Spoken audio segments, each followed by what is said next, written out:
Esta es la historia de un niño que leyó y estudió todo lo que estaba a su alcance sobre Pompeya, que creció entre los restos de Segóbriga, su portal a la antigua Roma, jugando a ser actor, magistrado o gladiador. Un niño que con el paso del tiempo y ya en la facultad descubrió que la arqueología era mucho más que imaginar ser romano. Era la manera más eficaz de viajar en el tiempo, de abrir una ventana y evadirse de la realidad del momento. Un niño que cumplió un sueño y pasó de jugar entre los restos de Segóbriga a excavar en Pompeya. Hoy, en Roma Eterna, vamos a hablar del libro Pompeya, una ciudad romana en 100 objetos.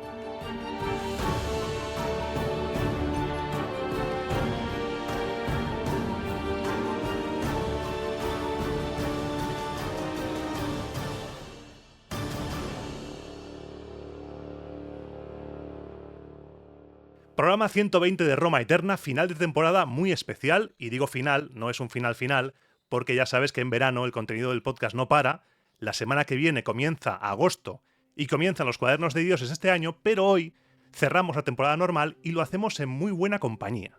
Y lo primero de todo es saludar a mi compañero de charlas a la romana que estará conmigo aquí mano a mano, hombro con hombro, siempre que le sea posible.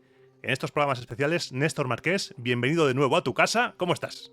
Muchísimas gracias, Iván. Pues yo encantado, porque además hoy nos vamos a una de las ciudades en el mundo que yo puedo llamar mi casa. Así que hoy, más que nunca, nos vamos a casa, nos vamos a Pompeya y estoy encantado. ¿Estás listo para hablar de cosas pompeyanas aquí, sumergirnos en la ceniza? Por supuesto, todo lo que haga falta. Y ahora vamos a presentar al invitado de hoy porque hemos quedado tú y yo con él en la Vía de la Abundancia y ya le estoy viendo, nos está esperando ahí. Rubén Montoya, doctor en arqueología, historiador, investigador, profesor asociado, actualmente combina su labor docente en universidades españolas con su trabajo de investigación, tanto en Roma como en el área vesuviana, asociado al Real Instituto Neerlandés de Roma y encima, no contento con esto, ha tenido tiempo de sacar un pedazo de libro, que lo tengo aquí, que se escuche, Una ciudad romana en 100 objetos, publicado por Crítica. Rubén, te damos la bienvenida, Néstor y yo, a Roma Eterna y pregunta protocolaria, ¿cómo estás? Pues muy bien, yo creo que en un escenario perfecto, ¿no? Aquí en la Vía de la Abundancia, encontrándome con otro pompeyano, Néstor, que también siente Pompeya como casa, y contigo, Iván, iniciando esta visita. Un placer, un placer. ¿Cómo estás llevando esto? Porque yo te estoy viendo que la promoción del libro te está llevando a la extenuación. O sea, te estoy viendo por todas partes. ¿Cómo lo llevas? Con mucha ilusión, la verdad, muy agradecido, es un no parar. Jamás pensé que fuese a tener esta acogida, un primer libro, además teniendo muy poca presencia en redes como he tenido hasta ahora, pero la verdad que muy contento porque cada semana surgen iniciativas nuevas, noticias nuevas, y es bonito ver cómo va creciendo y llega un momento como que el libro se hace mayor, como cuando un niño crece, está ahí fuera y va llegando a otros sitios. Y es lo bonito, lo vivo con mucho cansancio a veces, pero con muchas ganas de continuar, la verdad. Bueno, pero no sé si a ti te pasa, Rubén, pero yo cuando estoy en Pompeya a mí se me pasan todos los males. Así que yo creo que estando aquí los tres, paseando por la Vía de la Abundancia, yo creo que ese cansancio se va y nos queda solo disfrutar de Pompeya. Y de verdad yo también te felicito porque, bueno, no he podido leerlo todo, pero sí que he echado un buen vistazo al libro y es que me encuentro cosas familiares, me encuentro cosas que ya he visitado y es que de verdad es una experiencia para volver a Pompeya a través de las páginas. Sí, uno siempre vuelve, yo creo, además, y por eso quise hacer este libro, para tener la oportunidad yo de volver mientras lo hacía y dar esa oportunidad a otros que quisieran acercarse de nuevo por primera vez o tras su viaje a Pompeya. Pero es cierto que cuando estamos en Pompeya pues nos abstraemos y desconectamos de todo. Entonces, a pesar del cansancio que puedan tener las visitas o todo lo que va saliendo con promoción del libro, uno siempre está agradecido. ¿Cuántas veces habéis ido a Pompeya? Los dos. Me da miedo esa pregunta. ¿Cuántas veces? Pues empiezas tú, Néstor, empiezo yo. No sé, es que no te podría decir. Yo ya lo voy contando por la cantidad de semanas que paso al año en Pompeya. Yo ahora mismo estoy en un mes al año, estoy en Pompeya, con lo cual desde hace 5 o 6 años y desde antes. Además, ahora si queréis lo contamos, pero es que Rubén y yo también no hemos coincidido, pero hemos compartido proyectos en Pompeya también, con lo cual hemos estado desde hace muchos, muchos años. Sí. Mi mes al año comenzó en 2010, que fui con este proyecto al que se refiere Néstor. Estuve algo más de un mes, pero el proyecto, lo que era la excavación, fue un mes. Y luego desde entonces pues he vuelto regularmente. He perdido también la noción del tiempo cuando estoy dentro de Pompeya y las veces que visito Pompeya. Y a partir de 2014 fue bonito porque me iba un mes y medio, 2, simplemente a estar en contacto con la antigüedad, que era como lo llamaba Penélope Allison, mi directora de tesis, que ha revolucionado también la arqueología de Pompeya a través de su tesis doctoral, y ella me enviaba allí, pues como quien se va de Erasmus, pues ella me enviaba a casas cada año. Durante los 4 años de tesis pues fui viendo distintas zonas de Pompeya, pasando horas allí dentro, y luego con el proyecto postdoctoral uno va perdiendo la cuenta. Yo tengo que decir que ahora que decías eso de simplemente estar en Pompeya para pasear, yo me acuerdo hace un par de años. Además, acababa de terminar precisamente un proyecto allí en Pompeya y me puse malísimo, fatal, de esto de que has terminado ya lo que tenías que hacer y tu cuerpo lo sabe. Y entonces mi cuerpo dijo basta y me puse malísimo. De hecho, eso, recuerdo tener fiebre. Además es que justo estábamos todavía en la pandemia un poco y decía, madre mía, no voy a poder volver a España, no me van a dejar entrar porque tengo 38 y pico de fiebre. Pero lo único que podía pensar en ese momento, y es lo que hice, es darme un paseo por Pompeya. Si te imaginas, hacía bastante calor y tenías que verme a mí abrigado, paseando, me acuerdo perfectamente, además Tiritando. saliendo por la puerta de Herculano, tiritando, pero con el abrigo diciendo qué bonito es esto, qué bien se está aquí. Son esas experiencias que es verdad que es eso, que es Pompeya, es hasta para simplemente pasear hasta en los malos momentos. Pasear. Y bueno, yo si te hubiese visto por allí me hubiese preguntado si venías de la casa del cirujano, que no queda lejos de la puerta de Herculano, para que te diese algún remedio, pero sí. Yo es que leía al final que dices, los visitantes se han ido, me quedo en la ciudad, se hace de noche, voy a hacer unos trabajos. Digo, qué envidia, maldito bastardo. Se quedan en Pompeya por la noche, porque ¿qué se siente? Y esto también es una pregunta para los dos. ¿Qué se siente al estar ahí a solas con la historia? Porque está vivo, esto está vivo. Sí, yo creo que no se puede describir. Esas primeras experiencias por la noche las pude experimentar a partir de 2010, pero fue sobre todo desde 2014, cuando iba en verano a Pompeya, cuando me podía quedar durante horas en las casas e incluso de noche. Y al final es establecer un diálogo, dejas que el entorno te absorba. Es un poco paradójico porque nosotros estamos en silencio cuando todo el mundo se va, todo el turismo se ha ido, y es difícil también imaginar una ciudad en silencio de época romana, con todo el trasiego de carros o de la actividad que no cesaba también por la noche. Entonces, bueno, es un poco paradójico, pero envuelve y tiene algo especial. Estar ahí dentro, al final es como decía Néstor, puedes llegar incluso a estar enfermo, que estás dentro y sientes cierta calma estás paseando por allí.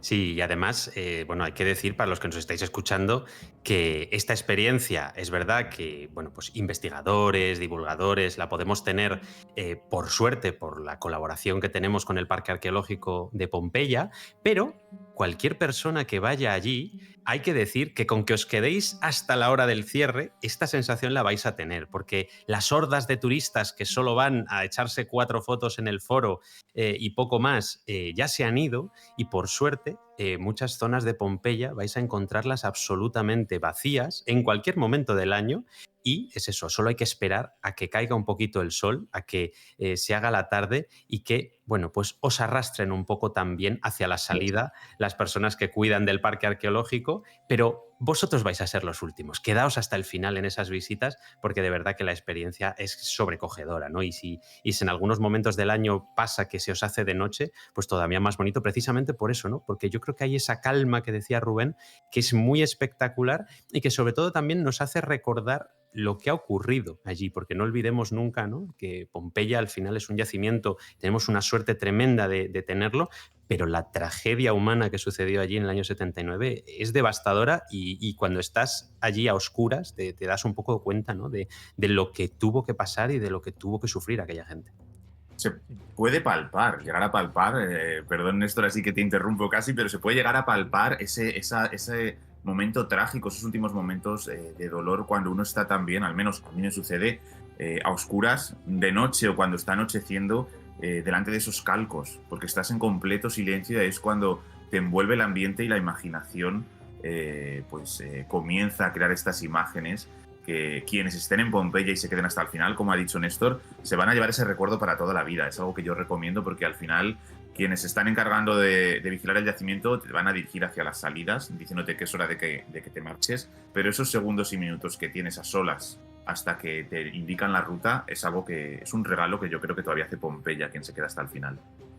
Yo sentí eso que habláis de sobrecogimiento, porque cuando estuve, yo solo he ido una vez, el año pasado estuve una vez, y al ver los moldes, que sí, no son las personas, pero son los moldes de las personas que sufrieron eso, la gente haciéndose fotos, yo no pude hacer fotos, no sentí, porque eso es una tragedia lo que pasó ahí. No es un lugar de turismo, de fiesta. Es como la gente que va a un campo de concentración y se hace selfies. Son cosas que no me encaben en la cabeza. Entonces es ese peso de la historia. Y ahora que metéis ya, hemos abierto el melón, Néstor, me has dado un pase. ¿Qué sucedió ahí? ¿Cuándo sucedió ahí? Vamos a hablar de la fecha, porque parece ser que sí que poco a poco se está actualizando la investigación, está tirando hacia fechas más frías, octubre, fechas otoñales, pero aún hay gente que defiende a día de hoy agosto. ¿Qué sabemos al respecto? Pues tenemos dos corrientes, que yo creo que las sabemos todos, y para quien no las sepa, ahora entre Néstor y yo vamos a intentar esbozarlas también, que las he intentado plasmar en el libro, pero que por desgracia, aunque los datos arqueológicos, el rigor científico e incluso el revisionismo que hemos tenido, aceptando que nos hemos podido equivocar o que no podemos sobreinterpretar ciertas fuentes, aunque todo eso nos lleve a creer que fueron en fechas más frías, otoñales, como acabas de decir, Iván, pues hay gente que se abraza al tradicionalismo más absoluto y a decir, por ejemplo, que todavía la erupción tuvo que ser en agosto, porque así nos había llegado a través de esas cartas. La mayoría de los investigadores, y creo que Néstor está de acuerdo conmigo, y Néstor es uno de ellos también, pensamos que ha sido en fecha otoñal, pero ya no porque hace unos años, a partir de 2018, se descubriesen las últimas piezas de un debate y de un puzzle arqueológico, sino porque cuando uno echa la vista atrás, y esto se remonta ya al siglo XIX, algunos indicadores, al siglo XX, muchísima evidencia arqueológica, uno ve que probablemente todo sucedió en fechas otoñales. Sin ir más lejos, los análisis químicos, que además los meto en el capítulo del garum, si alguien luego quiere leerlo, indican que la mezcla de pescados se estaba haciendo en otoño, porque ese tipo de o esa especie de pescado era típica recolectarla después del verano. Entonces ya es que son cosas que hasta la ciencia, a través de análisis de corte más químico, científico, entre comillas, están indicando ahora, pero es un largo trayecto, un largo debate en el que hemos tenido monedas, como Néstor bien sabe, hemos tenido frutos otoñales, hemos tenido mosto convirtiéndose en vino, hasta el gran grafito de la región quinta, que bueno, que está sin terminar. Pero Néstor, ¿tú qué opinas? Porque todavía hay gente, como viene de estos negacionistas, tenemos negacionistas de las cisternas. De todo. Hay de muchas cosas, el negacionismo está ahí. Entonces, a la lista de las cisternas, que está en mi top de negacionistas, habrá que añadirlo de los grafitos también. ¿Qué opinas? Porque yo he llegado a escuchar a gente que dice que bueno, que un grafito puede estar ahí 7 años y que a lo mejor no, que a lo mejor se refería a otro año, a otra época. Y a mí me causa un poco curiosidad escuchar a esas personas, y me gusta siempre sacar este tema. ¿Qué opinas tú de los grafitos? Y ya nos centramos en estos hallazgos de la región quinta de 2018. Bueno, yo creo que hay muy poca gente que ya defienda el tradicionalismo más rancio, apegado a lo que dice la copia de una copia de una copia de las cartas de Plinio el Joven. Y yo ya diría que ya investigadores prácticamente ninguno. Lo que quedan son pues gente que realmente está queriendo creerse su propia mentira, porque si realmente esa persona fuera investigadora, estaría abierta a los datos. Los datos están ahí, y si no los tuviéramos no podríamos estar diciendo lo que estamos diciendo. Y como bien decía Rubén, es que no estamos diciéndolo nosotros, es que esto ya había voces en el siglo XIX que lo estaban empezando a pensar y a plasmar, y en el siglo XX se vio clarísimo. Y luego es cierto que sí, que últimamente las excavaciones nos están regalando datos muy concretos, como es este grafito de carboncillo, que gracias a que ahora mismo pues tenemos un método de excavación muy preciso, muy científico, realmente pues podemos llegar a conservar este tipo de detalles. Entonces, a mí hay una cosa, antes de entrar en el propio grafito, a mí hay una cosa que me gusta mucho, y es que la propia carta de Plinio, en la que, como todos sabemos, dice que la fecha de la erupción fue el 24 de agosto del año 79, más o menos a la hora séptima, nos dice Plinio, pues resulta que esta solo es la versión que se ha traducido y que se ha oficializado, vamos a decir. Pero las cartas de Plinio están en varios manuscritos. Y esos manuscritos, hay varios que yo he ido a consultar el manuscrito digitalizado original, y es que hay agosto, octubre, diciembre, julio. Hay varias fechas diferentes plasmadas en diferentes manuscritos de esas cartas de Plinio el Joven. Con lo cual, ¿qué es lo que nos está pasando aquí? Pues que claramente ese texto, esa parte del texto está corrupta, está mal, y la primera persona que la vio la copió mal, otra también, y ahí se generó un jaleo que es súper interesante, pero que realmente nos ha causado muchos problemas. Volvamos entonces a la casa con jardín, volvamos a esa casa excavada en el siglo XVIII, en el Callejón de los Balcones, esas excavaciones recientes que son maravillosas y que ahora entramos a descubrirlas un poquito más ahora que estamos paseando justo por aquí. Pues vamos a entrar en esta casa. Es una casa que está en obras, es una casa que está en remodelación justo en el momento de la erupción, que no es algo raro en Pompeya, porque también tenemos que tener en cuenta, e introducimos el datito aquí del terremoto que había sucedido unos años antes, precisamente, luego hablamos de ello si queréis, pero el caso es que en esta casa en obras, que además, bueno, pues entramos, tiene un atrio, aquí hay un catilo, que es la parte superior de un molino de harina, que están usándolo para hacer mortero, para poder hacer el mortero para las paredes de la casa. Hay, bueno, varias cosas tiradas por los suelos, y aquí en el muro hay un grafito que dice que en una fecha en la que no podría existir Pompeya si hacemos caso a la fecha tradicional del 24 de agosto, el 17 de octubre, dice que in olearia proma sum suerunt, y bueno, parece que esta parte está perdida, no terminamos de leerla del todo, pero el caso es, nos da igual lo que cogieran de la despensa del aceite, ¿no? De esta olearia. Lo que nos interesa es esta fecha, el 17 de octubre. Es imposible si hacemos caso a la fecha tradicional, pero todos los datos que ha comentado Rubén, la vendimia que ya estaba en los Dolia empezando a madurar, también los braseros que había en las casas, porque oye, en las casas por las noches hace frío también en esta época, claro. Los frutos de otoño, las nueces, las granadas, que si alguien ha estado en Pompeya a finales de octubre, están que se caen ya de los árboles. Precisamente en los Praedia de Julia Félix hay unos granados preciosos que están perfectos para comer esas granadas a finales de octubre. Claro, tenemos esta fecha del 17 de octubre en el que Pompeya estaba todavía viva probablemente. Con lo cual, bueno, pues aquí tenemos que echar un poco al aire la especulación y un poco ver por dónde van los tiros, y la fecha que se propone como probable, no sé si tú llegas a estar de acuerdo en esto, Rubén, hasta este extremo, pero la más probable parece ser el 24 de octubre del año 79, porque es la que un poco más cuadra con todos los datos arqueológicos, epigráficos e históricos que tenemos, ¿no? Sí, además yo estoy completamente de acuerdo, porque si nos quedamos en este atrio que está remodelándose y estamos ahí viendo enfrente de nosotros el grafito, en el corredor del peristilo de este jardín que ha dado nombre a la casa a partir de 2018, se ha encontrado también en medio del corredor del pasillo un brasero con restos de combustión. ¿Qué haría un brasero encendido en pleno agosto? Claro, nada.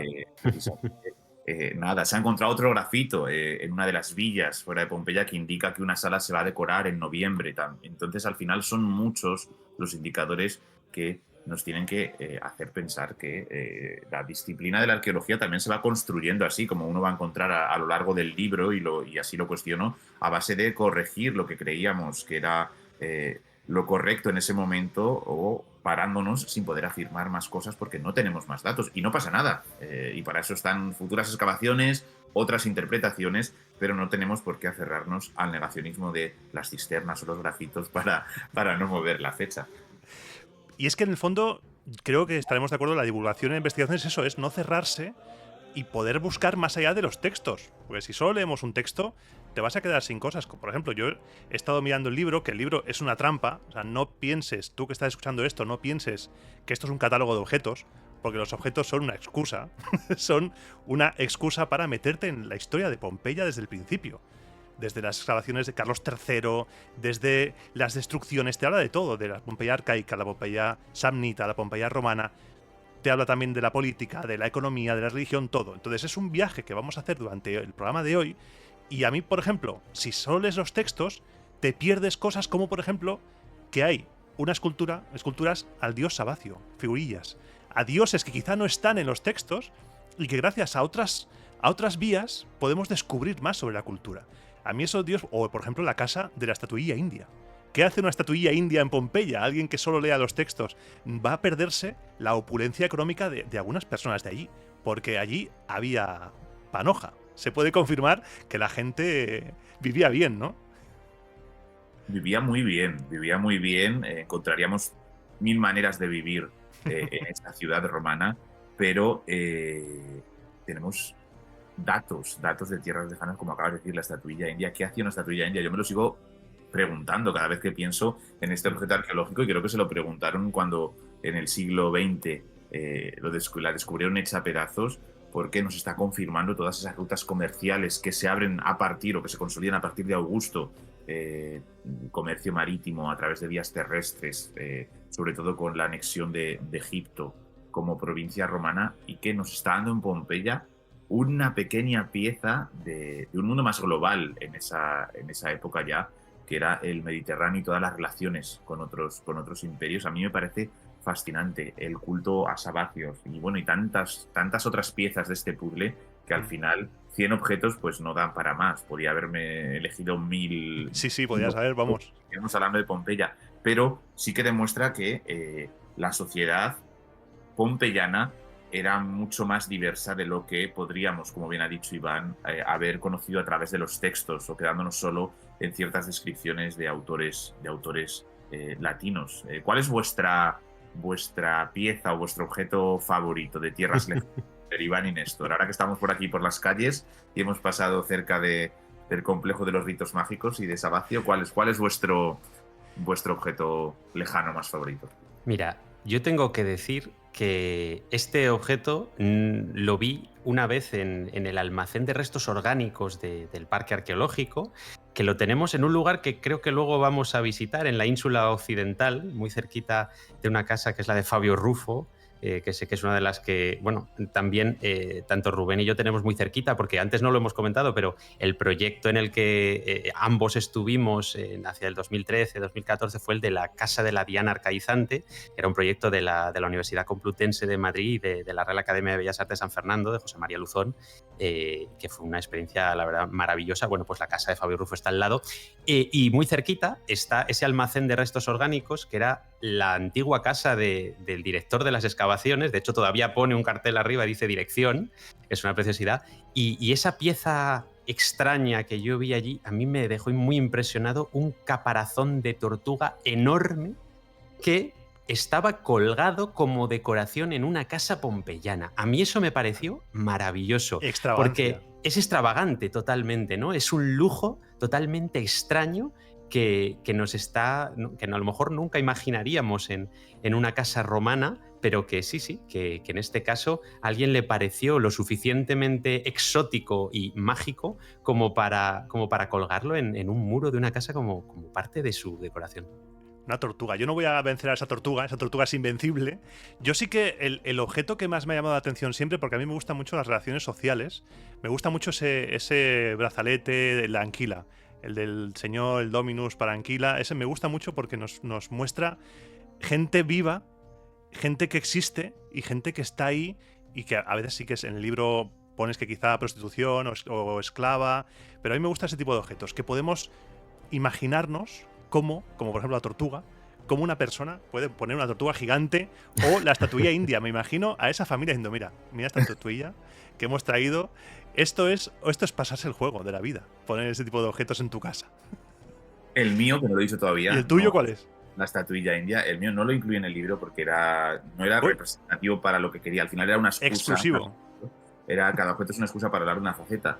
Y hay un objeto que me fascina, que se encontró en un depósito de desecho cerca de los teatros, del Teatro Grande y del Odeón, en uno de estos bares.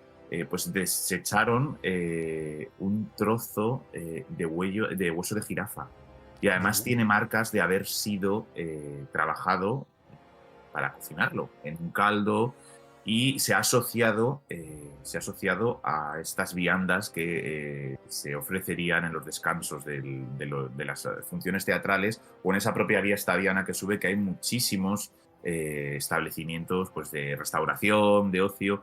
Y a mí es que me dejó completamente fascinado cuando lo encontró el equipo de Steven Ellis y de Eric Peller. Estuve allí con ellos, me lo estuvieron explicando, vi los restos y luego los resultados daban eso, porque estos equipos angloamericanos que traen especialistas de todo tipo ya apuntaban, los investigadores que había in situ, qué podía ser ese tipo de especie. Y luego ver cómo se ha publicado como un hueso de jirafa que ha llegado hasta ahí. Claro, hay muchas teorías. Llegó salado, como puede ser nuestro jamón, en conservas para luego ofrecerse y cocinarse. Había un tráfico mayor de ciertas especies, y es impresionante ver cómo en Pompeya también tenemos huesos de jirafa. Es una cosa que yo creo que si revisamos todos los depósitos arqueológicos nos encontraremos con muchísimas sorpresas. Jirafa vieja hace buen caldo, podríamos decir perfectamente. Y al Claro, menos es que una cosa que vemos cuando leemos, por ejemplo, a los libros de recetas y demás, a Picio, es que cualquier cosa que respirase iba a la cazuela. Entonces no sería descabellado pensar que hueso de jirafa para hacer un caldo. O sea, es buenísimo eso, ¿eh? Muy bueno. mezclado quizá con pescado, porque Garum. las excavaciones de la región quinta, este termopolio, se han encontrado restos de pollo, de carne con pescado mezclados, y están analizando cuál era ese guiso, porque nosotros quizá somos un poco más exquisitos a la hora de mezclar ciertos condimentos, pero la cocina romana era completamente distinta, y esto nos permite, este tipo de técnicas que Néstor lo ha dicho ya muchas veces también en otras entrevistas, nos permite encontrar detalles únicos de esos últimos días. Yo tengo que decir que en estas excavaciones de la Reggio Quinta, de estas últimas excavaciones del 2018 para ahora, tuve la suerte de ver la olla de bronce que salió en esa caupona, en ese espacio, en ese bar, y todavía tiene dentro el contenido del último guiso que se estaba haciendo. A ver, muy buena pinta no tenía, lo tengo que reconocer. Yo cuando vi eso dije, madre mía, pero efectivamente... lo que nos está permitiendo es algo único, es poder ver un elemento que estaba siendo usado para hacer un guiso en el año 79 y que lo tenemos ahí esperando a que precisamente podamos analizarlo y podamos saber detalles que ni soñaríamos conocer de la antigua Roma. Es una foto, es una fotografía del momento en el cual esa montaña, porque no sabían, no que era un volcán, no sabían esa montaña, aunque sí que había habido avisos. Antes habéis hablado del terremoto, que tiene una historia, lo del terremoto, unos relieves, una historia fantástica. Contadnos a ver.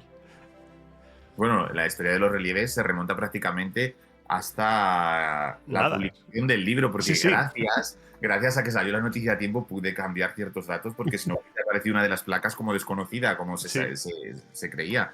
Pero el terremoto que sucedió 17 años antes de la erupción quedó después, dentro de estos procesos de reconstrucción que ya hemos mencionado y de levantar la ciudad de nuevo, porque quedó por los suelos y derruida, quedó completamente representado, al menos en dos escenas, en el larario de la casa del banquero o prestamista Cecilio Jocundo. Y ya no solo es la historia que nos dicen esas placas, sino la historia misma de las placas. Yo sí queréis hablar un poco de la historia que nos cuentan las placas, y luego Néstor que continúe con la historia de las placas, que es fascinante, pero además que fue uno de los primeros que lo anunció también a nivel mediático, así que va a venir bien retomar la noticia. Y yo me imagino que además pensar cómo fueron esos terremotos, porque no creo que solo hubiese uno. De hecho, hay dos teorías que las presento en el libro. No se sabe si es 62 o 63. ¿Por qué? Porque las fuentes nos dan dos datos. Fijaros, pero aquí sí que los investigadores han aceptado que, bueno, que no sabemos si fue en 62 o en 63, mientras que para la fecha de la erupción dicen que tiene que ser agosto. No sé si es porque han decidido o ha habido una convención historiográfica en ese sentido, y lo que creemos hoy en día, de nuevo con los datos, fijándonos en otros seísmos y terremotos, es que probablemente hubo varios seísmos, varios temblores que duraron desde el invierno del 62 hasta el 63, y quizá ambos autores tengan razón dándonos estos datos. Lo que sabemos, y nos lo confirma la arqueología, es que Pompeya quedó completamente destruida, que se tuvo que levantar prácticamente en algunas zonas desde los cimientos. En algunos sectores se consiguió, en otros fue una excusa para remodelar, estoy seguro, para iniciar nuevos negocios, y en otras zonas no pudieron ver completados los trabajos porque llegó la erupción 17 años después. Claro, quizá 17 años a quien nos esté escuchando le parece un poco demasiado tiempo, pero tenemos que pensar en la maquinaria y en los tiempos del pasado. Y además tenemos los grandes templos, que esta es una gran incógnita que a mí me fascina también, como el templo del Foro, a la Tríada Capitolina, el santuario de Venus, que jamás fueron terminados, mientras que complejos más pequeños, como el santuario de Isis o el santuario de Asclepio, sí que fueron completamente restaurados, remodelados, en algunos casos levantados ex novo, de nuevo, y retomaron inmediatamente el culto. Esta estampa trágica de la ciudad después del terremoto, para que se la imagine quien nos esté oyendo ahora mismo, la tenemos en 2 placas que las he incluido en el libro, que nos muestran 2 zonas de la ciudad. Una precisamente es el Foro, con las estatuas caídas y todas las estructuras del templo a la Tríada Capitolina afectada, y otra es la zona norte de la muralla, el Castellum Aqua, la puerta que hoy denominamos Puerta del Vesubio, y la zona extraurbana, en la que se cree que estaría un santuario. En las últimas investigaciones de Eric Peller a Júpiter Melikios lo ubica y tampoco se sabe dónde estaba este santuario, hay muchísimo debate, pero el trauma que esto causó, el impacto que tuvo, volviendo de nuevo a cómo los objetos nos abren historias y ventanas hacia las personas en los pompeyanos, llevó a un banquero, a Cecilio Jocundo, o a un miembro de su unidad familiar a remodelar la casa y además poner en un larario, en el altar doméstico, en la entrada de la casa, estas 2 placas, probablemente como ofrenda a los dioses para que les protegiesen ante futuros seísmos. Así nos la encontramos cuando excavamos la casa. Fueron extraídas, durante un tiempo vemos los grabados de los artistas en acuarelas que estaban in situ, y bueno, pues como sucede a veces con el patrimonio que continúa siendo expoliado, una de ellas desapareció y nos va a contar más Néstor, porque es una historia fascinante, ¿no?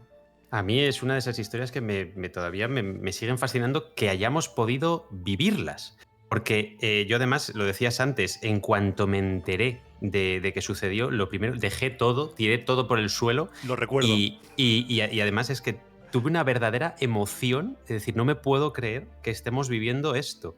Porque, claro, nosotros que hemos estado tantas veces en Pompeya y que ahora estamos aquí delante de la casa de Caecilius Jucundus, hemos visto este relieve, solo uno de ellos, y el otro lo hemos visto por una fotografía en blanco y negro, que era la única que se tenía, por estos relieves, por estos grabados, por estas acuarelas, pero yo no pensaba jamás que volveríamos a ver esta pieza, ¿no? Y a veces el tiempo pone a todos en su lugar, que yo creo que eso es una frase maravillosa que es totalmente cierta. Y es que realmente, pues claro, esto pasó el día 19 de diciembre de 2023. Para mí fue un regalo de Navidad, totalmente. Estamos justo, bueno, pues celebrando las Saturnalia, que ya sabéis que van desde el 17 al 19 de diciembre del mundo romano. Bueno, pues Saturno nos hizo ese regalo ese día y nos permitió encontrar la pieza. Fijaos cómo es la vida, el tiempo. Pues resulta que un ciudadano belga había estado en Pompeya en los años 70.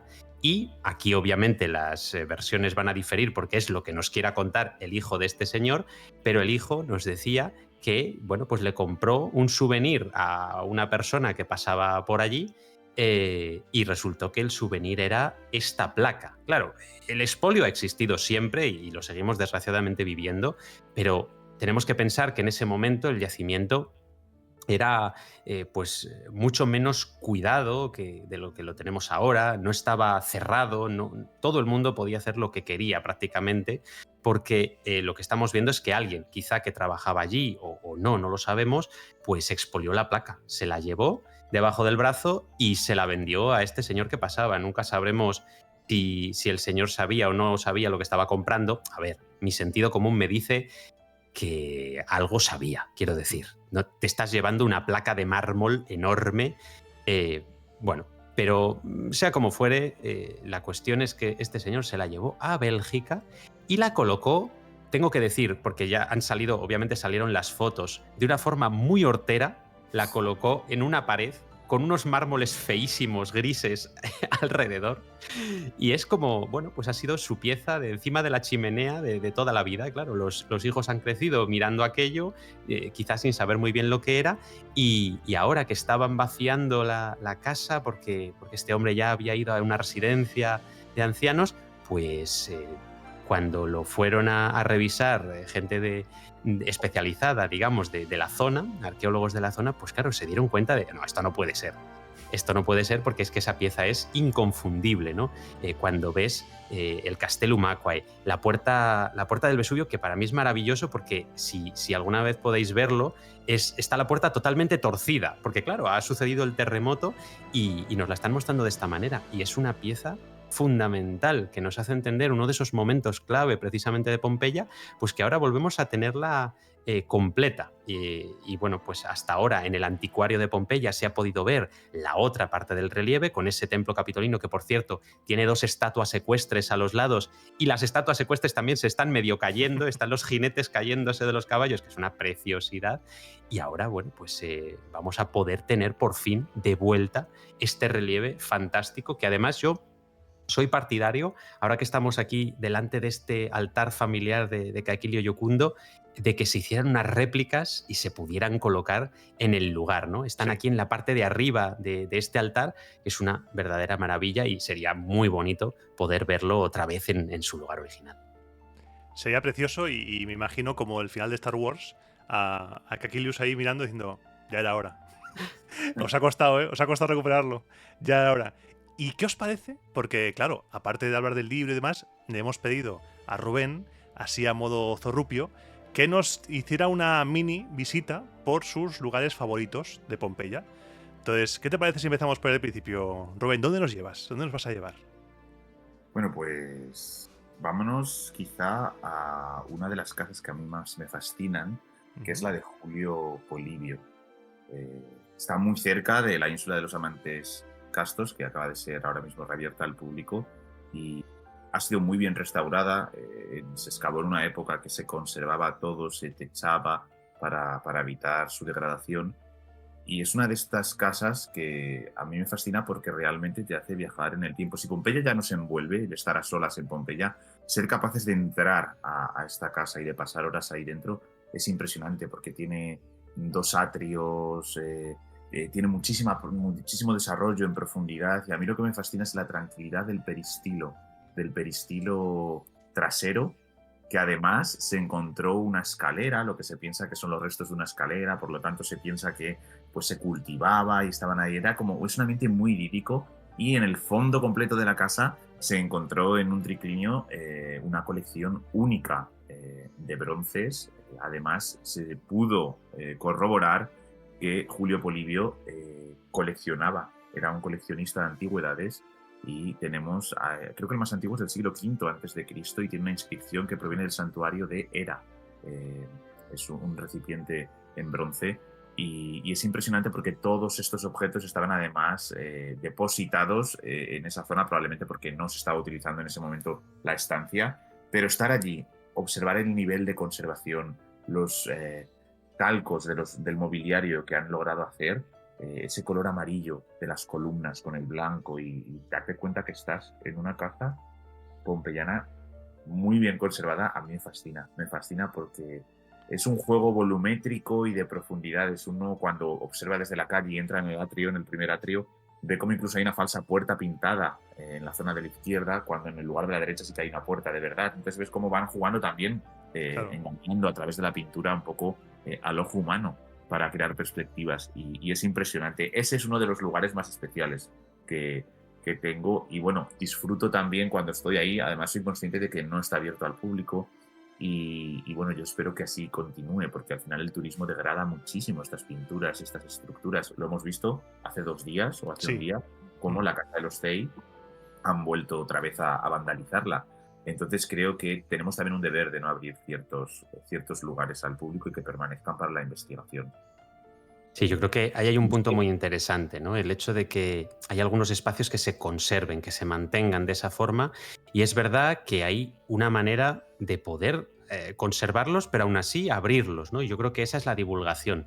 La divulgación aquí juega un papel muy importante. El hecho de que a lo mejor no podamos todos entrar en masa en casas como esta, pues ayuda a que se conserven, como bien decía Rubén, pero es verdad que enseñarlas, mostrarlas al mundo es lo mejor que podemos hacer. Y yo creo que en eso el libro de Rubén es una maravilla porque nos trae historias muy concretas, muy detalladas como esta, ¿no? de Julio Polibio como realmente un coleccionista ya en época romana. Tenemos más, de hecho, los romanos eran muy coleccionistas de piezas, pero efectivamente, pues gracias a la divulgación lo podemos ver. Quien se acerque a donde estamos nosotros ahora, que por cierto, la casa de Julio Polibio, ojo, el señor se compró una casita en la Vía de la Abundancia, con lo cual era bastante adinerado, con lo cual Había es bastante abundancia. espectacular, había bastante abundancia en su casa y además la fachada está muy bien conservada, muy bien restaurada e incluso hay una réplica en madera de la puerta, con lo cual podemos ver realmente cómo sería digamos, la fachada en su época original, su época romana. Es verdad que a mí el detalle de la puerta pintada, nada más entrar a la casa, me parece precioso, también porque, como muchas veces hemos perdido el color, ahí se puede ver el color que tenía, está totalmente policromada esa puerta, con lo cual eso me parece maravilloso y detalles como estos son los que realmente pueden hacer una visita mucho más interesante. Así que si pasáis por allí, aunque no se pueda entrar en la casa, sí se puede uno asomar un poquito y al menos estos pequeños detalles que os estamos contando los vais a poder ver. Es que el tema de los colores es algo que en Pompeya te deja loco. Yo todavía recuerdo la casa de los Betti, por ejemplo, esos rojos, esos colores negros, eso dorado, esos animales ahí dibujados. Es una auténtica locura. Entonces sí que es verdad que quizá abrirlo todo no, ahí estoy de acuerdo, dejar espacios para la investigación, dejar espacios, porque desde aquí vamos a condenar siempre a esos graciosillos que dejan su nombre. Sí, los antiguos romanos dejaban grafitos, sí, pero tú no eres un antiguo romano o un antiguo pompeyano. No vamos a vandalizar el patrimonio, por favor. Y porque además en Italia hay pena de cárcel para esta gente. Creo que... Sí, y multas muy altas y además ahora se está estableciendo que tengas que pagar la restauración del daño que has hecho. Que me parece maravilloso. Sí. Porque es que además aquí siempre en contra de eso y en contra del expolio, de los piteros. No vayáis, por favor, por el campo. Si encontráis una moneda, el protocolo es avisar a las autoridades para que hagan lo que tengan que hacer. Porque tanto en el libro de Constantino como aquí dejamos bien claro, se queda bien claro, queda patente que el contexto, el poder saber de dónde viene, de qué hay ahí alrededor, dónde está. Por ejemplo, antes ha hablado Néstor de las herramientas de construcción. Es algo que a mí me deja también con el cerebro partido. O sea, poder ver esas herramientas, esos aperos de construcción, poder ver esos momentos, esa escalera que ha dicho Rubén, es algo alucinante. Y si en el contexto, tú imagínate una escalera, ¿no? Mi abuelo compró una escalera romana reconstruida y no sabemos lo que es. Pues eso no hay que hacerlo. ¿Y cuál sería el segundo? Vamos al segundo. El segundo, bueno, a mí en la parte inferior de la Casa del Ancla, del jardín trasero de la Casa del Ancla, es bastante especial porque uno ve cómo jugaban también con las alturas en pleno centro de Pompeya. Estamos en la Vía de Mercurio. Pondré fotos de todo esto, perdón que pondré fotos en redes de todo lo que hablamos para que se pueda seguir la narración, tanto en WhatsApp, Telegram, en redes como en la comunidad de iVoox, para que se pueda ver todo. Así que puedes hablar sin miedo, que habrá fotos. Además, decido nombrar esta ahora porque el nombre viene de este mosaico con un ancla que está a la entrada de la casa, en el umbral de la puerta principal, que también fue vandalizado, si no recuerdo mal, por una turista británica.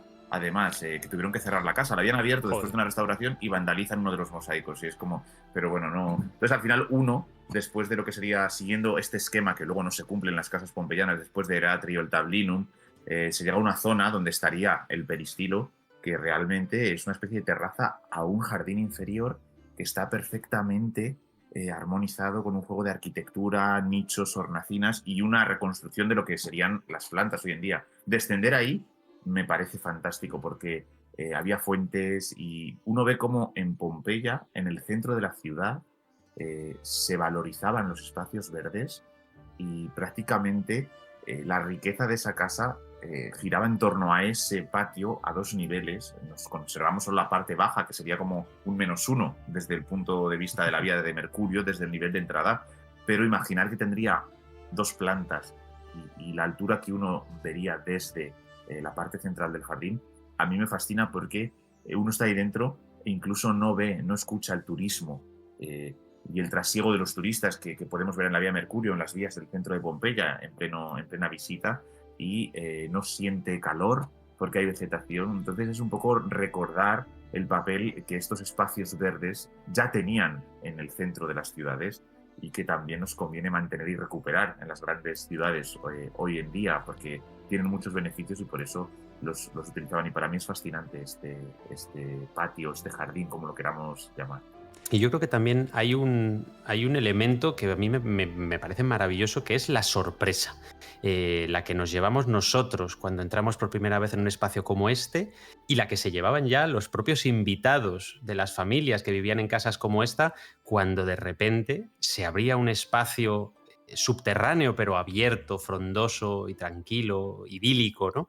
Que es realmente sobrecogedor, ¿no? Yo creo que ese tipo de juegos les gustaba mucho, tanto este tipo de espacios como a lo mejor estos grandes peristilos, les llamamos de tipo rodio, que son así sobreelevados en uno de sus costados, como si fuera la escena de un teatro prácticamente. Me estaba acordando de la Casa de los Amorcillos Dorados, que tiene precisamente esta disposición teatral también. Yo creo que ese elemento de sorpresa, de querer cautivar a la gente que invitaba un Dominus a su casa es maravilloso y lo sigue haciendo hoy en día, ¿no? Yo creo que un espacio como este en la Casa del Ancla hace precisamente eso.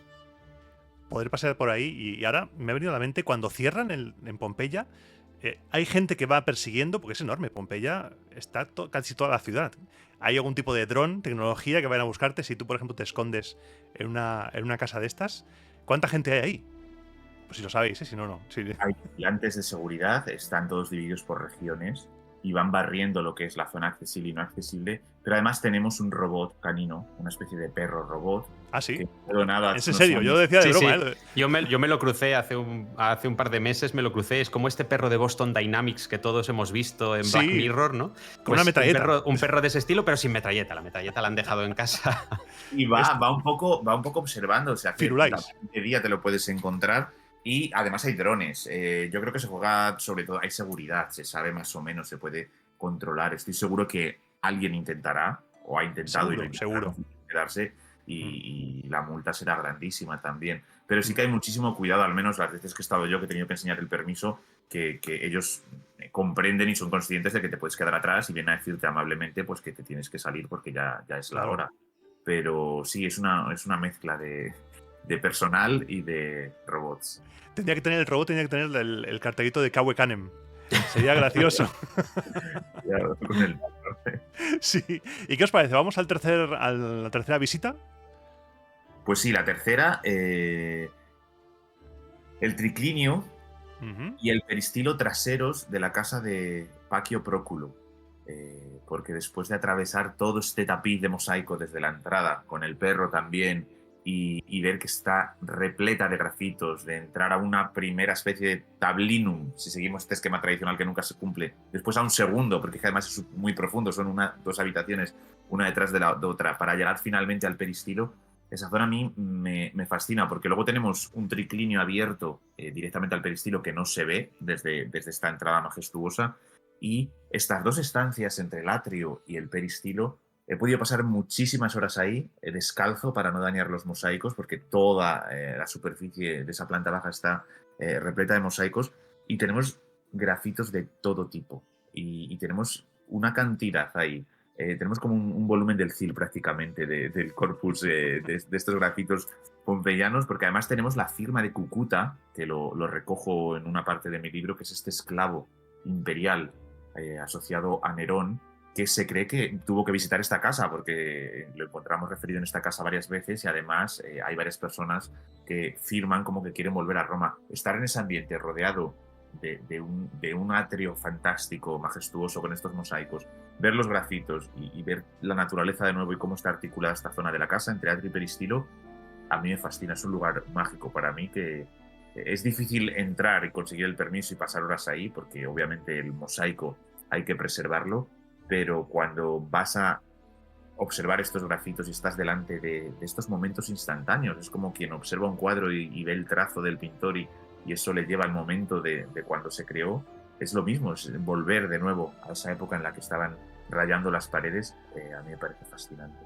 Y es que lo decimos muchas veces, ¿no? Pero los romanos nos dejaron gran parte de su vida más cotidiana rayado en las paredes. Hay por todas partes en Pompeya. Sí. Tenemos la suerte de conservar muy bien todos esos estucados de los muros que estaban repletos, pero ya no solo en paredes exteriores, en espacios que obviamente, pues al estar abiertos al público, pues cualquiera se podía poner a hacer esos grafitos. Me estaba acordando, por ejemplo, de un corredor que está justo a la entrada entre el Odeón y el teatro, que tiene es una pared pintada de rojo que está hasta arriba de grafitos, de inscripciones, de gladiadores grafiteados luchando unos con otros, de barcos, absolutamente de todo. Pero es que lo que decía Rubén, ¿no? En este peristilo en el que estamos ahora es una casa privada, es un espacio interno, y también tenemos un montón de grafitos en las columnas. Yo tengo que decir que el favorito para mí en esta casa es el cuadrado de Sátor,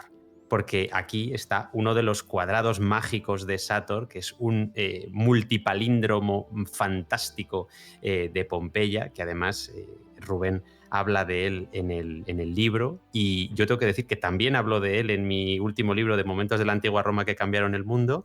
Y es que es uno de esos misterios que a veces, yo no sé si es que los romanos se estaban burlando de nosotros desde el pasado, o si realmente esto tiene un sentido místico, porque al final este cuadrado, bueno, que nos lo cuente un poco Rubén, pero tiene una simbología muy interesante detrás.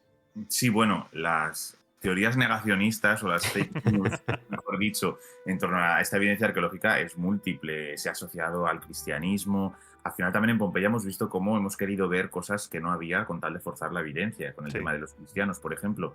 Y simplemente sería un palíndromo, sería un juego de palabras.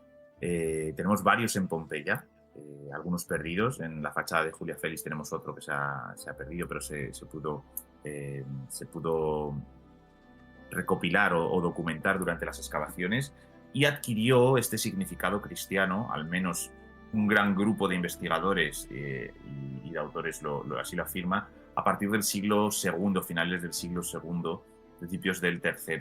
Antes de esa fecha estaría asociado más a un juego de palabras, que no iba más allá. Luego hemos ido dándole otros significados, y es así como le hemos dotado de un significado de un simbolismo místico. Pero para que nos entiendan los que nos están escuchando, el palíndromo completo es Sátor, Arepo, Tenet, Ópera, Rotas, y se puede leer en cuadrado, ¿no? Todo, como sí, quieras, de arriba abajo, de abajo arriba, de izquierda a derecha, de derecha a izquierda. Pero es que lo que decía Rubén es que se ha dotado de un simbolismo cristiano, porque los cristianos eran muy dados a reinterpretar precisamente cosas del pasado que ellos pensaban que los romanos habían interpretado mal. Pero a mí me parece fantástico, un juego fantástico, el hecho de que sin quitar ni poner ninguna letra, tú de ahí puedas sacar paternoster, alfa y omega, omega y alfa. Es maravilloso, o sea, es increíble que las letras encajen tan perfectamente que efectivamente se daba por hecho que era algo totalmente cristiano hasta que apareció el primer cuadrado de Sátor anterior al siglo V, ¿no? En Pompeya aparece este primer cuadrado de Sátor. De hecho, el primero que aparece es el de la casa de Pacio Próculo. Aparece en los años 20, si no recuerdo mal, desde el siglo XX.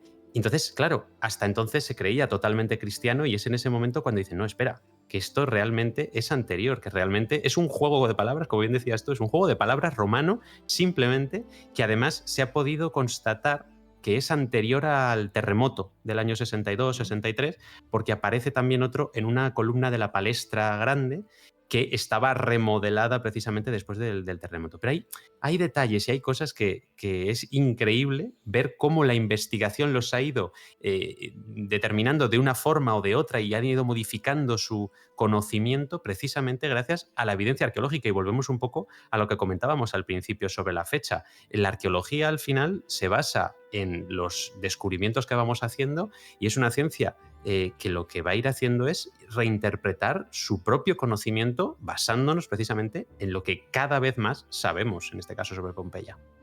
Y quizá dentro de 20, 30 años, muchas cosas de las que decimos aquí han cambiado, porque ha evolucionado y hay nuevas técnicas, se han descubierto nuevas cosas, y además hay una película titulada Tenet, Es verdad que se basa toda en Todo en eso. Sí, sí, sí.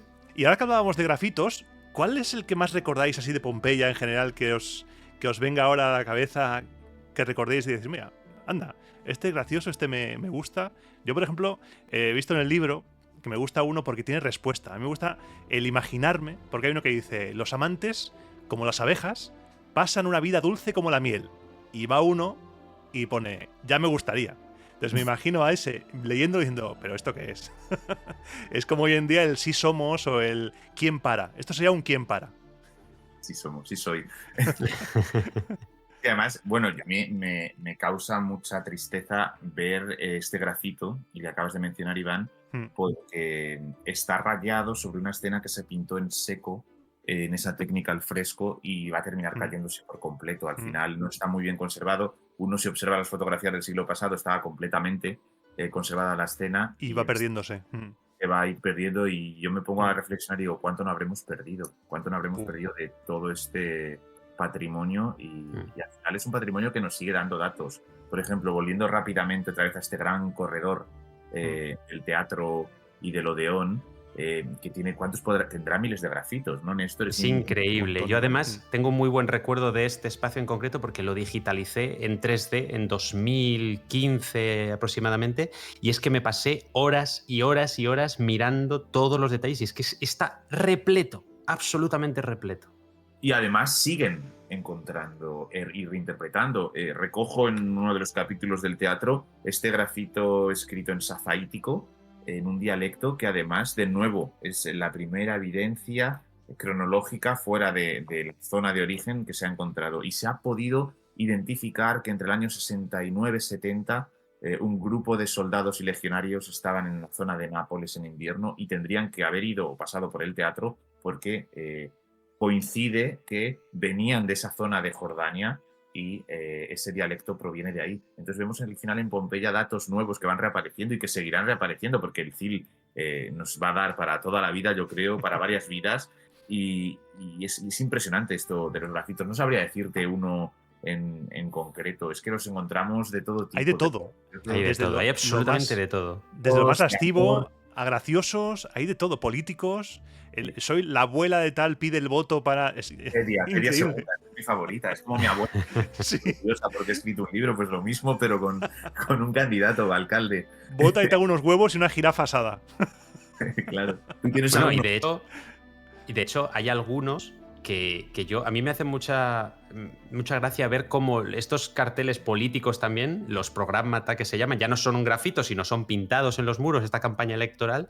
Pero es que los hay de todo tipo, incluso de falsa bandera, porque hay algunos en los que se pide el voto para un candidato y lo firman los maleantes y los ladrones de la ciudad. Es decir, te están diciendo, hombre, si este lo apoya, la los chusma maleantes, vota, sí. La chusma le vota a este, entonces yo no voy a votarle por lo que sea. Ese tipo de carteles a mí me parecen maravillosos porque nos dan a entender también las jugarretas políticas que se hacen. Y hay uno especialmente que estoy recordando ahora, no me acuerdo del nombre, pero es un personaje al que votan para edil, Isidoro, se llamaba Isidoro, y le piden el voto, te pido que hagas edil a Isidoro porque es el mejor lamecoños de Pompeya, dice el grafito. Dices, es maravilloso. Yo no sé si esto es bueno, si es malo, no sé qué es lo que pensaban en ese momento. Puede ser eso, un ataque contra este personaje, pues ya sabéis que el cunilingus es una de las prácticas más horribles, digamos, dentro de la moral tradicional sexual de los romanos, pero oye, también habrá muchas mujeres que dirían, hombre, pues este me viene a mí estupendamente para que se haga edil de mi ciudad. Igual no ganó, pero acabó triunfando entre las mujeres de Pompeya, quizá. Pues seguro que triunfó. Sí, este tipo de grafitos además dan por todas partes. Alguno no sabe dónde está la línea, ¿no? Dentro de esta moralidad, y no sabe dónde está la línea o el significado concreto. Son muy faltones. Los romanos, en este caso pompeyanos, son muy faltones. Tal y tal han quedado para penetrarse analmente, cosas así. O sea, es una cosa maravillosa el nivel de desfachatez. No tiene ningún tipo de vergüenza esta gente a la hora de atacarse. Increíble. Y luego, además, cualquier persona que leyese esos grafitos estaría ante una realidad que sucedía. Imagina un niño que venía del colegio que ya sabía leer y se encuentra, por ejemplo, el de la casa de la nave Europa. Lame niña, la boca no es despreciada por quien está dispuesto a correrse con la mano. Al final es otro tipo, yo creo, de cultura o de orden social que, por mucho que estemos intentando comprender desde nuestros sesgos, creo que jamás podremos llegar a... Sí, se nos escapa. Sí, se nos escapa. No queremos vivir en la antigua Roma ni en Pompeya, no queremos comer en esa época tampoco. Ese caldero de bronce que ha dicho Néstor. Madre mía. No, a ver, Es que- queremos visitarla por una rendijita, con un traje de Claro. protección para no contagiarnos de un montón de enfermedades para las que no estamos preparados. Eso sí queremos. Lo que no querríamos es vivir allí, porque también yo siempre me pienso, ¿no?, en que cuando pensamos en si hubiera nacido yo en la antigua Roma, claro, si hubieras nacido en la antigua Roma, no habrías sido el emperador, no habrías estado en la familia imperial, no, habrías sido probablemente un esclavo o peor, una persona libre y encima pobre, porque el esclavo todavía podía dar con una buena familia que le cuidara bien, pero había mucha gente que vestían verdaderos harapos, aunque fueran libres, y esa era la mayor parte de la sociedad, y eso tenemos que darnos cuenta, ¿no?, de que las posibilidades de nacer en una familia rica o de dar con una buena vida en la antigua Roma son muy escasas. Sí, la gente cuando se descubren, por ejemplo, cauponas, tal, la gente dice, tenían comida para llevar. Es que quizá sea más cercano a los vídeos de comida callejera de la India, a nuestra imaginación de gente civilizada que viene la comida completamente limpia, higiénica, porque Júpiter óptimo máximo lo ha traído del cielo. No, sería algo como esos vídeos. Que pillas mil y una enfermedades porque ahí no había el sentido de las bacterias como tenemos ahora, las más higiénicas. Era otro mundo, completamente. Los miembros de la élite no irían a estos terrenos. Eso es. Quinta a comer. Irían a su casa a cocinar y tendría quien les cocinase. Exacto, a su cocinero o el cocinero de su amigo que se lo ha prestado durante un tiempo para que le cocinase. Eran mundos diferentes dentro de una misma ciudad y se nota, se ve mucho en Pompeya. Y vamos a ver la cuarta. ¿Dónde nos llevas ahora? Pues a un atrio cualquiera, pero a mí el favorito es el de la casa de Marco Lucrecio Frontón. Tiene algo especial. Seguimos en la región quinta. Sí, ahora que no estamos visitando sus casas. Sí. Y además a mí me fascina, quizá por los colores negros, por los contrastes cromáticos, la amplitud, lo bien que ha sido restaurada y conservada. Se encontró en un excelente estado de conservación y desde el propio atrio ves un tablinum de tercer estilo pompeyano tardío, casi cuarto, y a mí me fascina esa transición también decorativa, de cómo los estilos pues, se van superponiendo y a veces hasta los investigadores tenemos dificultad en encasillar un estilo en una fase o en otra, que al final son etiquetas, como digo en el libro, que nosotros aplicamos. Sí, nos gusta etiquetarlo todo y no siempre. A esta evidencia, y me fascina estar en esa casa porque desde ese atrio puedes ver cómo tenía una zona superior, cómo se configuraba desde la entrada. Tiene algo especial para mí ese atrio, y me quedo con el atrio, además con el atrio mirando hacia la zona del tablinum. Yo no sé si vosotros tenéis otro atrio favorito en alguna de estas casas pompeyanas, pero Néstor. Yo tengo que decir que el de Lucrecio Frontón es difícilmente superable, porque es una preciosidad. Y yo creo que el apunte que has dado, Rubén, es perfecto, porque es el atrio mirando hacia el tablinum, porque es que ese tablinum es una joya. Es una verdadera locura. Además que tiene seguro que todos habéis visto estos cuadritos que están enclavados dentro de las paredes, pues tiene un par a los lados. Y además es que yo la primera vez que entré me quedé mirando muy, muy de cerca el que está a la izquierda, que tiene a Marte y a Venus con Cupido. Y es que la calidad pictórica que tiene ese cuadro es alucinante, porque también, claro, no todas las pinturas romanas son iguales. Había pintores de más calidad, cuadrillas más novatas, y luego había grandes maestros que hacían piezas como esta, que a mí de verdad que me dejó alucinado la calidad. Y no solo eso, sino es que toda la casa en general, hay un cubículo a la derecha que tiene un par de medallones con dos niños, un niño y una niña. El niño está vestido como Mercurio, es precioso. Imaginar también que incluso son los niños, son los hijos de la familia que vivían allí los que están retratados. Es una verdadera maravilla, es espectacular. Los colores rosas de esta casa a mí me fascinan porque en esta escena que ha dicho Néstor, en la de enfrente tenemos zapatos de tacón rosas, como zuecos, el detalle en rosa. La niña tiene pendientes rosas, que si uno observa de cerca los medallones se diferencian del color de la piel, y también tiene parte del vestido en tonos rosáceos, y es impresionante ver cómo dominan el color y cómo, bueno, uno cuando ya se empieza a fijar en los detalles estilísticos. Sabemos, por ejemplo, en este tablinum, volviendo otra vez a esta zona del tablinum, que hubo dos pictores distintos. Uno se encargó de una pared y el otro de la otra, de los detalles figurados, y lo vemos en la técnica, y uno recibía luz directa y el otro recibía luz indirecta, y eso afectó a cómo terminaron las pinturas. Son muy parecidas, pero el que recibía luz directa podía ver más y podía hacer detalles mejores. Todo esto lo ha estudiado, no lo he estudiado yo, lo ha estudiado Eric Moorman y John Clark, pero estar allí, que he tenido la oportunidad de estar en esa casa con Eric Moorman, es impresionante porque van indicándote, ya es otro nivel también Buah. de investigación, van indicándote los detalles y diciéndote, bueno, aquí le llegaba mejor la luz desde aquí y lo sabemos por esto, y si nos vamos al cuadro de enfrente y es distinto por esta otra razón. Pero es eso, son esos colores, como dice Néstor, y los detalles que es que yo creo que es una locura. Y ya un último apunte de esta casa, la transición entre el atrio y el tablinum. Normalmente no tenemos el esquinazo de los muros, o los tenemos mal conservados, o a veces estaban forrados en madera y se quemó y no lo tenemos, pero en este caso están estucados e imitan cornisas en estuco y se conservan perfectos, y podemos ver completamente el muro pintado y ver cómo van poniendo una decoración en detalle impresionante. Es una preciosidad. Es una preciosidad. Yo de atrios en Pompeya tengo que asumirlo, soy novato todavía, porque he ido solo una vez y mi visita se redujo a la casa de los Betty, que ya el atrio es precioso. Con ese Priapo ahí, que creo que es una reproducción, lo que está en ese atrio es una reproducción, pero ese Priapo ahí, esas fuentecillas, muy bonito, y los colores. A mí la casa de los Betty me dejó fascinado los colores, y luego entrando en una habitación, ese ladario enorme, porque el tema de los ladarios es otro melón a abrir, ¿eh? Es que esto hay que decirlo, esto hay que contarlo. Sí. O sea, la primera vez que ves ese altar de los lares que está ahí en la zona de los, no me lo de los imaginaba, esclavos. ¿eh? Así de grande no.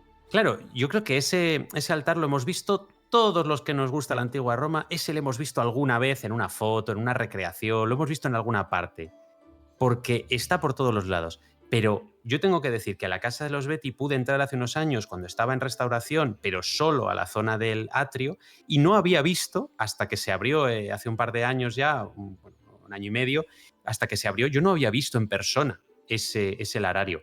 Y lo que no podía imaginar es la altura. Es enorme, es que son casi 3 metros de altura lo que tiene, es verdaderamente impresionante. Yo de verdad que cuando lo vi por primera vez no tenía palabras, dije, pero no puede ser, pero ¿cómo puede ser tan grande esta estructura? De verdad es increíble. ¿Es el más grande de Pompeya, de los que se han visto? Normalmente son más pequeñitos, más o menos. Encontramos tal variedad que no me atrevería a decir es el más grande, como vender aquí, como en Madrid, solo todo ocurre en Madrid. Los mejores salarios, los de la casa de los Betty. Pero sí, es uno muy grande. Tenemos muchos que se han perdido, pero es que es impresionante. Es impresionante. Sí. Es una locura en los colores. Yo ahora mismo parece que lo estoy viendo ahora mismo, los colores. Sí, las serpientes, las figuras. Es una pasada. Yo me quedé alucinando porque, claro, la visita, como se había abierto hacía poco, la visita la centramos mucho allí. Y es que venías de ver todas las habitaciones con los colores, las representaciones, las pinturas, y luego estar en esa habitación que es completamente diferente. No están las pinturas, es más frío. Luego a mano derecha está la habitación que arriba tiene una pintada erótica, creo, dentro. Y dicen, no, esto aquí, la prostitución, no sé qué, no sé cuánto. Es una historia que los guías a veces ponen un poco locas. Y dices, parece otra casa. Parece completamente otra casa. Vienes de la opulencia a lo más sencillo, lo más recogido. Y ¡pam! Ese horario ahí. Alucinante. Yo me quedé en shock. Pompeya te deja en shock, y como habéis dicho, si pasáis por calles que no son las principales, estás solo y tienes la sensación de estar en el pueblo de tus abuelos. Sí. Y es que es algo mágico, Pompeya, porque está congelada en el tiempo, los muros, las calles, y si callejeas por calles secundarias no hay gente y te pierdes por la historia. Es algo que cuando estás ahí te quedas sin palabras. Y ahora nos vamos al quinto, que creo que ya hemos estado. En el quinto creo que ya hemos hablado de él. Hemos hablado de él, por eso lo he dejado para el final. Eso es. Son los subterráneos de la casa de Fabio Rufo. Además están comunicados con el resto de casas, con la de Castricio, que luego gira en esa zona occidental que ya ha mencionado Néstor. Y a mí descender a esos niveles, ir al complejo termal, pasar de habitación a habitación, ver cómo algunas habitaciones eran más oscuras. El típico, que además es otra fake news, que el típico masturbador de Pompeya, esa víctima que parece, está en una de estas estancias de los subterráneos de la casa de Fabio Rufo. Y luego ver también cómo jugaban con el color en estancias más luminosas, el uso cromático del espacio. A mí me fascina. Lo que más me gusta, claro, ahora está en restauración. Yo a esta casa he ido muchísimas veces, año tras año, y a mí me encantaba tomarme un café en la parte de arriba porque era el taller de los restauradores, de parte del taller los que restauraban pinturas, tomar un café con ellos, estar con ellos y descender. Y descender, el descenso era impresionante porque tiene unos pasillos estrechísimos, oscuros, necesitas luz artificial. Y claro, uno va descendiendo por la parte interna, no desciende por toda la cara de la mansión que le daba el sol o que daba hacia la costa, va descendiendo por la parte interna. Y desde esa parte interna pues van saliendo escaleras o van saliendo como ramales hacia los baños, hacia habitaciones y estancias que serían pues como comedores o triclinia o cubícula, con una ventana ya directamente hacia la costa, ya estaríamos descendiendo y lo bonito es ver cómo tiene programas decorativos que yo es que no sé cómo describirlo ahora mismo. Estoy en plan a punto de emocionarme porque tiene unos detalles pictóricos. Tiene algunas estancias fueron remodeladas tras el terremoto, entonces uno puede ver el programa decorativo que había hasta el 62-63 y luego cómo la hicieron más pequeña, construyeron un muro y lo decoraron de manera distinta. Se ha hundido parte de ese muro, entonces tiene 2 programas decorativos perfectamente conservados, además.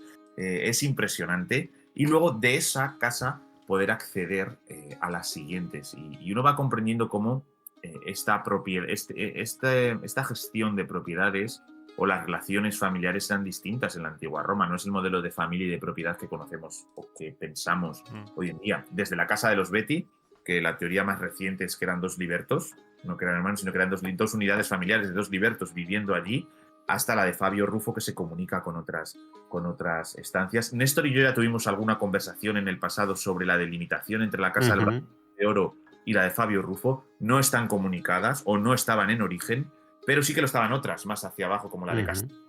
Y es interesante ver cómo a veces iban creciendo en extensión y en riqueza y en espacio, no construyendo algo nuevo más grande, sino simplemente adquiriendo la propiedad anexa, tirando un muro y avanzando, que también lo encontramos en el Efebo, en el centro. Efectivamente, o en la casa del Fauno, por ejemplo, ¿no? Una de las más famosas de Pompeya, que al final la familia fue comprando hasta que se compraron la manzana entera, la ínsula entera. Y lo bonito de eso también es ver como en algunos casos sí se modificaban las estructuras para crear una casa más grande, pero en otras no, se mantenían. Entonces, si tú entras, por ejemplo, en la casa del Fauno, puedes ver que tienes el atrio principal y a la derecha tienes otro atrio, un atrio con 4 columnas, que es el de la casa que estaba allí antes de que la compraran, y no lo modificaron, lo dejaron así. Y efectivamente, porque es como dice Rubén, aquí pueden vivir varias unidades familiares diferentes que pertenezcan a un gran conjunto, pero que tienen esa vida en común siempre que puedan comprarse más estructuras anexas. Y volviendo otra vez, descendiendo a estos subterráneos, que yo, imaginar esto, yo es que me vuelvo loco pensando en, imaginaros esta especie de jardín hacia la costa, tener incluso embarcaderos, porque en esta zona ya estaríamos muy cerca del mar, por esta parte de la ciudad. Y yo cuando lo visitaba, lo que más me fascinaba, que ahí nació este libro ha nacido en esas visitas a los subterráneos de Fabio Rufo, porque hasta ahora, no sé cómo estará, no sé cómo lo van a musealizar a partir de ahora, porque lleva cerrado unos meses y no he podido descender. Los propios subterráneos eran depósitos de materiales. Entonces, poder entrar a ese mundo en el que uno ve monedas, cualquier tipo de objeto arqueológico bien catalogado y documentado, candelabros, era impresionante porque lo tenemos en distintos depósitos en el yacimiento, pero poder descender 4 niveles y ver habitaciones repletas con objetos arqueológicos es fascinante. Supongo que eso lo moverán porque lo quieren ahora musealizar y reabrirlo al público, lo moverán a otro sitio, pero es una sensación única. Y ya me quedo en esta estancia que os he comentado del, entre comillas, masturbador, que es otra fake news, de esta víctima, que está junto a las escaleras, que además en las escaleras murieron otras 3 personas. Ahora solo queda un calco, han retirado a 2, pero queda una de estas víctimas. Ahí vemos justo 3, habría 4 víctimas en origen, junto a una puerta que daba hacia ese jardín, ya cerca de la costa, y con estancias pintadas de manera impresionante, con una iconografía. Estas pinturas negras que algunas han sido extraídas con medallones de Baco, con recipientes, a mí es que me hace llorar. Y es donde decidí situar el epílogo del libro. De noche, reinterpretando, bueno, más que reinterpretar, revisitando esas pinturas desde otra óptica. Y además y además invito, Néstor esto ya lo ha vivido, pero invito a quien nos esté oyendo que una de dos, o se intente quedar hasta que cierren, como ya hemos dicho ya Néstor y yo, y disfrute de cuando en invierno, sobre todo si van de cómo va cayendo el sol, porque uno observa Pompeya de manera distinta. El ojo humano se va adaptando también a la falta de luz, pero si podéis entrar en casas de noche, que me consta y me han comentado que lo van a volver a hacer visible al público. Van a abrir rutas nocturnas a algunas casas, o sea que vamos a poder hacerlo también el público general, no como investigadores, sino como turistas, el poder acceder a estas estancias y volver a visualizar o a revisitar estas pinturas bajo la luz nocturna o de la linterna. Es que es otra experiencia y yo creo que ahí, Néstor, estás completamente de acuerdo, ¿no? Que es otra realidad distinta, envuelve de manera distinta. Totalmente. El poder estar en Pompeya de noche es una de esas experiencias maravillosas que efectivamente, como bien dice Rubén, se hace ya. De hecho, hasta ahora solo se ha permitido entrar a la zona del foro de noche, pero efectivamente lo van a volver a ampliar esas visitas para que se puedan hacer de una forma muy controlada, por supuesto, pero que se pueda visitar Pompeya de noche. Pero ya os digo, el poder estar en la ciudad y apagar absolutamente todas las luces que llevamos, linternas, y quedarte unos momentos a oscuras y también entender cómo una ciudad sin electricidad al final tenía que vivir por las noches, ¿no? Y nos encontramos que si esos carros con mercancías, los maleantes que iban por la calle, pero que el resto de la gente normalmente estaba en sus casas, estaban dentro y estaban a la luz de las lucernas o directamente dormidos, porque al final la vida diaria se hacía con el sol, se hacía con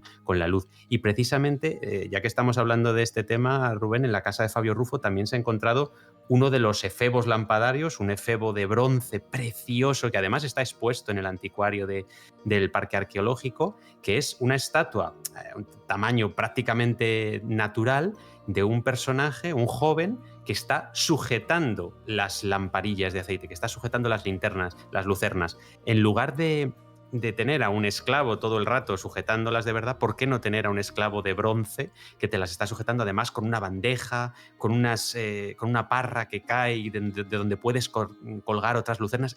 Son unas piezas maravillosas. Tenemos 4, si no me equivoco, en toda la ciudad de Pompeya halladas, y es que son verdaderas joyas que permiten precisamente mantener la vida ya cuando la luz del sol se apaga, y es una experiencia también increíble. La luz del sol se apaga, como también está cayendo ahora mismo, se está haciendo de noche. Y claro, ahora de noche tenemos que ponernos a salvo, porque de noche solo salen los maleantes y gentes de mal vivir y gentes con intenciones poco honorables. Así que estamos solos. Yo tengo que daros las gracias a los dos. Néstor, gracias. Rubén, muchas gracias. ¿Qué os parece? Un último plan. ¿Qué os parece si buscamos algún lugar donde tomar algo tras esta charla? He traído mis dados y que me salgan los malditos perros si los tengo trucados. Son de verdad. ¿Qué os parece? Parece perfecto. Vayamos, Pues vámonos. Eso el vino pompeyano. Venga, vamos allá. Vámonos, muchas gracias a los dos. Nosotros 3 nos vamos. Te dejamos este programa como objeto 101 en esta colección que Rubén nos ha dejado. Pero tú quédate, no te vayas, porque después de la música tenemos que hablar del verano.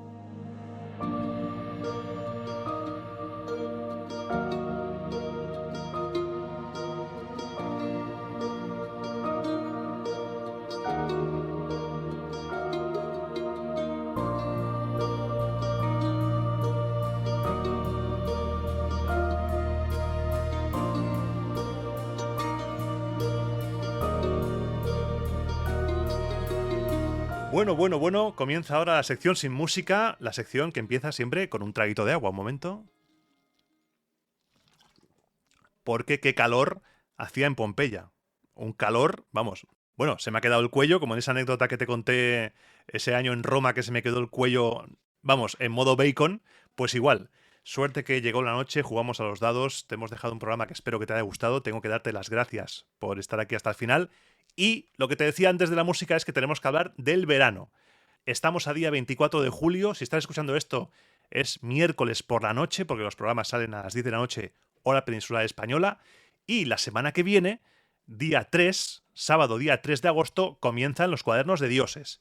Y te voy a decir la alineación titular definitiva de los Cuadernos de Dioses. El sábado 3, el programa será dedicado a Ceres. El sábado 10, dedicado a Plutón. El sábado 17, dedicado a la Bona Dea. No tenemos quizá mucha información, pero vamos a escarbar, porque los Cuadernos de Dioses no solamente son hablar de Marte, Júpiter, Venus y Neptuno. Hay que hablar y hay que lanzarse al fango a hablar de dioses poco conocidos. Para cambiar un poco, el sábado 24 hablaremos de Mercurio y cerraremos este Cuaderno de Dioses, que este año es más largo, son 5 Cuadernos de Dioses, con la diosa Anguerona, la diosa del silencio y quién sabe si es la diosa que guarda el secreto del auténtico nombre de Roma. Hablaremos del poder del nombre. Tanto la Bona Dea como la diosa Anguerona son diosas de las que ya hemos hablado en los programas del calendario, pero aquí les vamos a dedicar un programa especial para profundizar en ellas, para ver qué podemos descubrir sobre estas divinidades que, sin duda, forman un plantel de Cuaderno de Dioses tremendo. Así que yo no tengo mucho más que decirte, salvo que si estás ya de vacaciones o te vas a ir de vacaciones, que disfrutes. Disfruta las vacaciones porque te has ganado después de un año una temporada de esfuerzo, una temporada en la cual lo has dado todo y cuando lo damos todo no estamos obligados a dar más. Así que muchas gracias por llegar hasta aquí, por tu apoyo durante este año. Un año que reconozco que ha sido complicado, ha sido una temporada complicada en lo personal, con diciembre, con lo de mi padre, pero ahora ya estamos con la llegada del calor asomando la cabecita. Muchas gracias por tu apoyo, de verdad. Muchas gracias porque Roma Eterna un año más está disfrutando de una salud de hierro. Está, vamos, más fuerte que nunca y yo con más ganas que nunca de seguir. Como has visto hoy, como has escuchado hoy, Néstor se incorpora a las charlas a la romana. Néstor me acompañará en programas especiales porque unidos somos mejores y dos vale más que uno, vamos. Y además compartimos peluquero, que eso siempre es bueno y somos como el gemelo, somos el modo espejo el uno de otro. Así que si quieres decirme algo, si quieres escribirme, puedes encontrarme en las redes sociales, en el correo electrónico romaeternapodcast@gmail.com o también puedes apuntarte a la comunidad en WhatsApp de Roma Eterna o la comunidad en Telegram. Tienes los enlaces a todo aquí abajo en la descripción porque no voy a estar comiéndote la oreja diciéndote todos los enlaces y todo lo que puedes hacer. Escríbeme porque estaré encantado de recibir tu correo, cualquier cosa quieras decirme. Y yo desde aquí me voy a despedir ya, no sin antes recordarte que la semana que viene en Abierto para Todos ya no habrá lecturas, volveremos en septiembre, quizá el sábado 7 con una lectura pretoriana o quizá ya el jueves 12 porque también recuerda que del 13 al 22, casi 23, voy a estar en Roma con dos viajes, no solamente uno, será el oficial y un viaje de veteranos porque algunos locos del año pasado han decidido volver y me voy con ellos también a Roma. Así que estaré casi 10 días en Roma disfrutando de la temperatura de septiembre que espero, por favor, dioses, si me escucháis, que no me abraséis la calva, os lo pido por favor. Muchas gracias y sin más, me despido. Como siempre digo, te espero la semana que viene, pasaré lista, en el próximo programa de Roma a Eterna.